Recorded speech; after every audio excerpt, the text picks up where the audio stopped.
Hi. So today we're going to be making some Jewelweed salve, which is something that you can use to treat poison ivy with. So if you get an itchy poison ivy rash, this is something great, or poison sumac, poison oak. We mostly have poison ivy. That's the thing that I'm plagued with here on our property. So that's what I mostly use it for, but any kind of itchy rash, this will help with. It's pretty simple. We only need a few things. We need some beeswax, which I got these little pieces, pearls they're called. I have used the big blocks of beeswax in the past.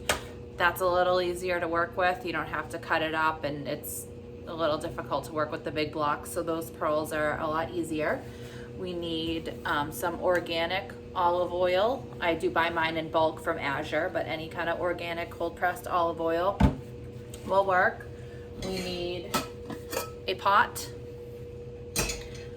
We need a strainer, any kind of strainer, a bowl to strain the liquid into, and a container to pour the finished product in. I got these nice little metal cosmetic containers, but you can use a mason jar, like the little small mason jars would work nice, or really any type of small container that you have. And then of course we need the Jewelweed. So let's go outside and I will show you how to identify it, and what it looks like. Now that we're outside, I thought it might be nice to show what poison ivy looks like. We have a lot of poison ivy on our property. It grows great. We could be poison ivy farmers if we wanted to.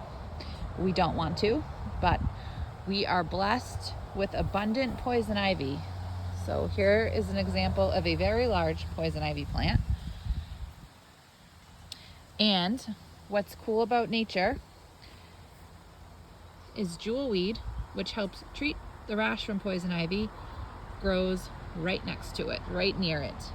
So often, if you have poison ivy on your property, you likely have Jewelweed. This isn't the best example of it. This is a little bit of a smaller, it's looking a little rough here. I'll show you one that has the flowers on it, which was where then, actually, this is one with the flower. And you want to start harvesting the Jewelweed to do this once it starts blooming. And the other cool thing about this plant, having it on your property, is hummingbirds seem to really, really like it. I always see the hummingbirds at it. So this is what the Jewelweed plant looks like. It has these pretty orange flowers. And I'm going to go to a plant that's not touching poison ivy right now to collect, to use for our salve. So this is a really nice big plant we have growing over here in the shade. So I'm going to pick some of this. The parts that we're going to use for the salve is any aerial part of the plant. So the flowers, the leaves, the stems, everything that's above ground. So I'm going to go ahead and grab some of this, and we will go back inside and continue on.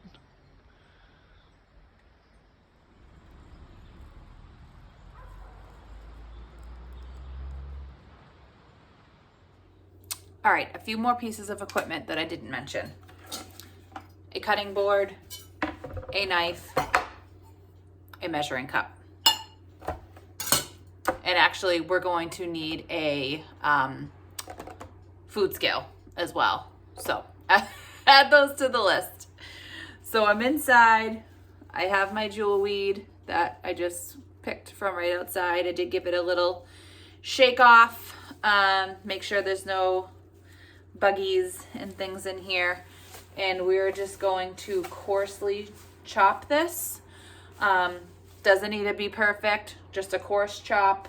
And I'm going to measure out, roughly, it doesn't need to be exact, roughly measure out 3 cups of the chopped plant material and add that into my pot.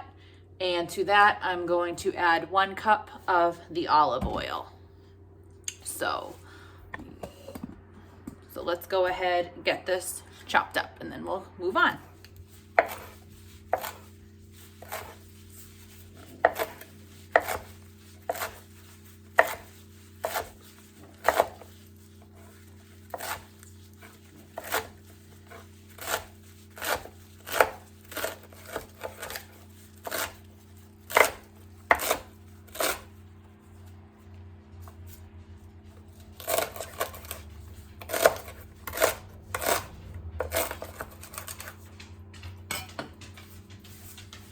All right, we got that chopped up. My pot here. I think I might just have enough. So, like I said, I'm kind of pushing it in a little, but it doesn't, I mean, you want it rough. It doesn't need to be an exact science here, but roughly 3 cups. Actually, I might need to go get some more.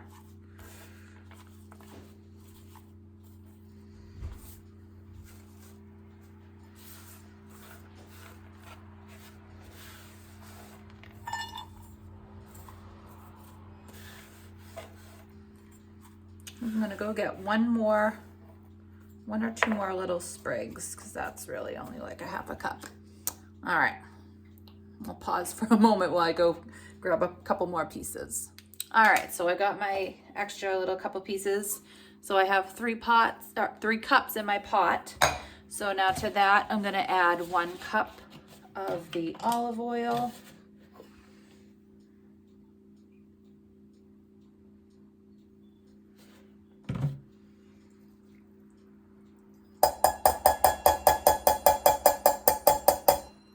Sure that's all in there.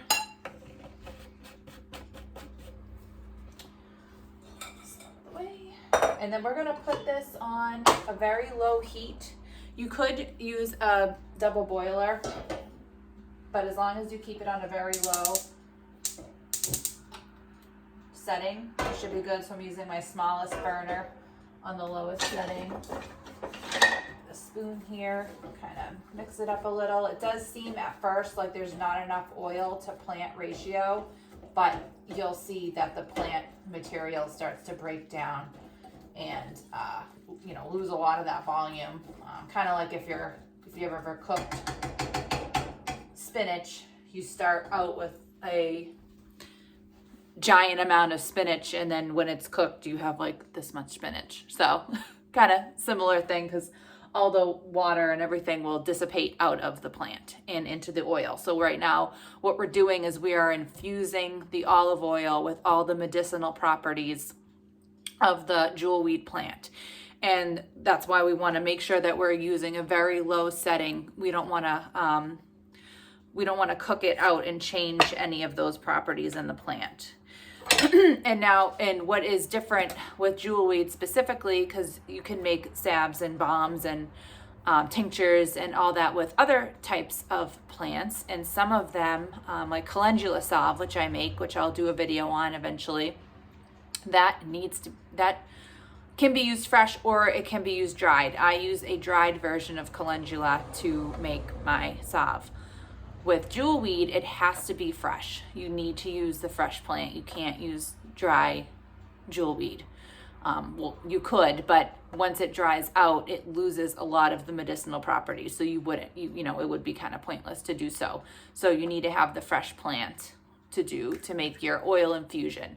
So that's the stage we're at now. We're making our oil infusion.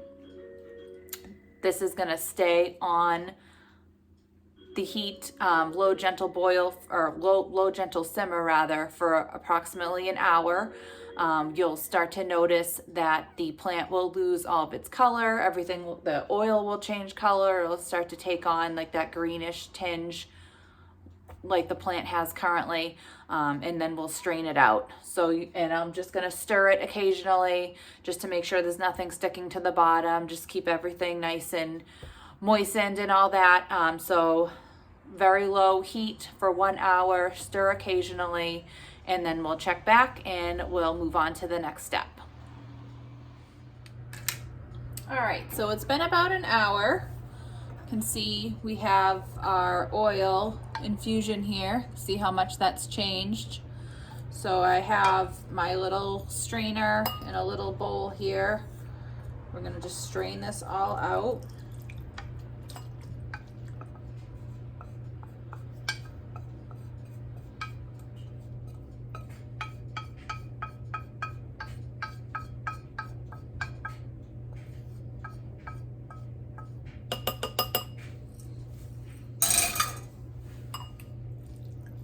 I'm gonna press on it with the spoon just just to make sure I get as much of the oil out as I can. Don't want to waste any.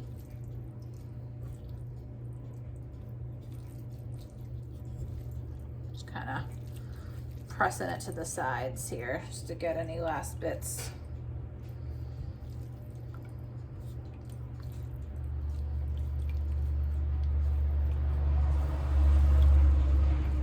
And you can really see now how green the oil is.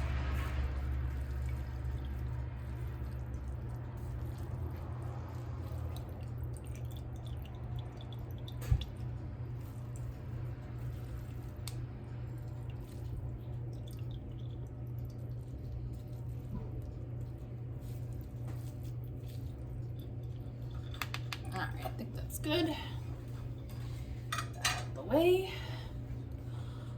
So you can see this here. So that's our finished oil. Now, if you cannot, if you're out of time and you can't move on to the next stage, you could put this in the refrigerator. Just put it in like a mason jar, some sort of covered container, and put it in the fridge to use for later.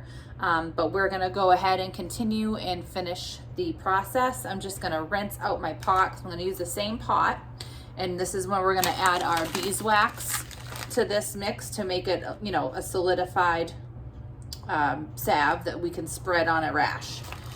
I like to use the same pot whenever I do anything with the beeswax mixed in, because a little bit of a film can sometimes stay in the pot, so I don't use that pot for cooking or anything else. I only really use it for these types of projects. Just so you're aware of that, you might want to, you know, don't use your best favorite pot, because you can get the wax out eventually, but it's kind of a pain in the butt. So just to be safe, use a pot you don't mind having some potential wax residue in. So I'm just going to get that rinsed out, and then we're going to move along and weigh out this, and we'll figure out how much beeswax we need depending on how much this weighs. Okay, so now I have my food scale here.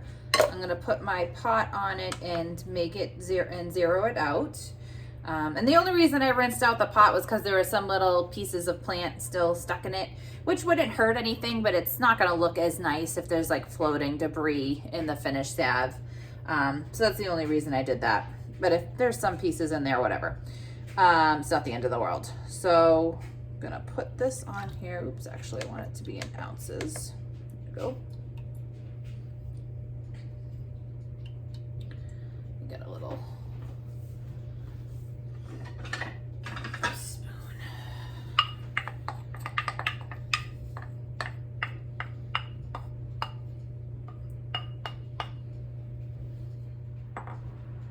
Okay, so we have 6 ounces of oil in here, and we're gonna do a 4-to-1 ratio of oil to wax. So I'm gonna do 1.5 ounces of beeswax into here. So I zeroed out my scale after I saw how much was in here, and we're gonna do 1.5 ounces of the beeswax pearls.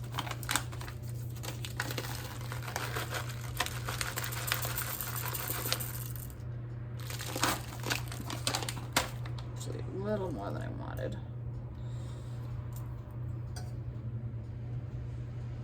right, here we go. And if you add, so the more beeswax you add, the harder it will set up.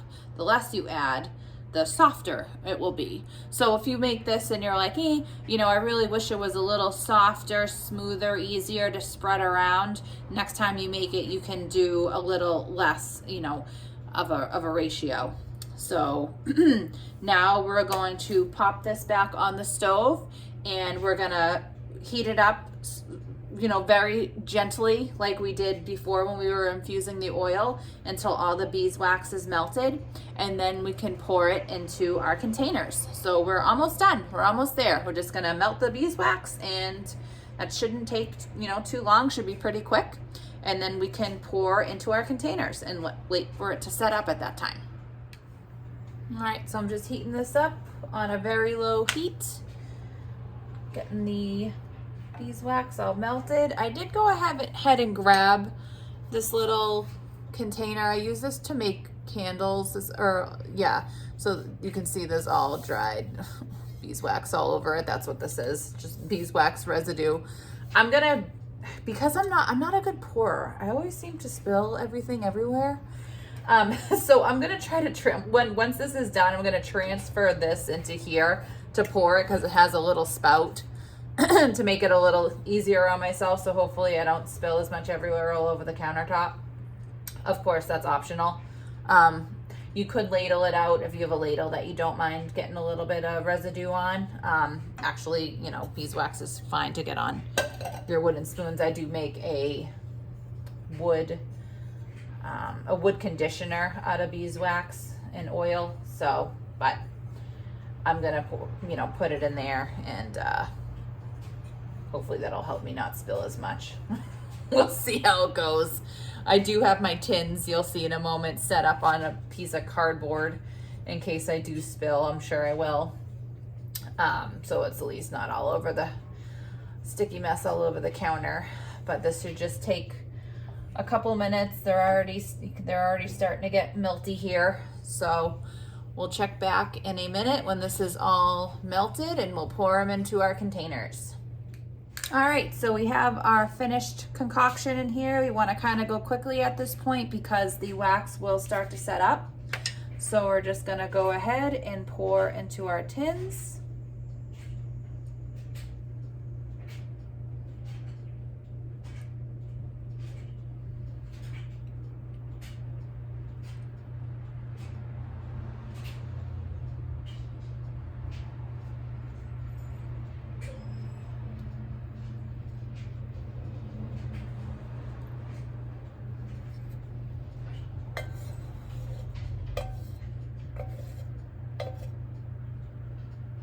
See how much having the spout helps here.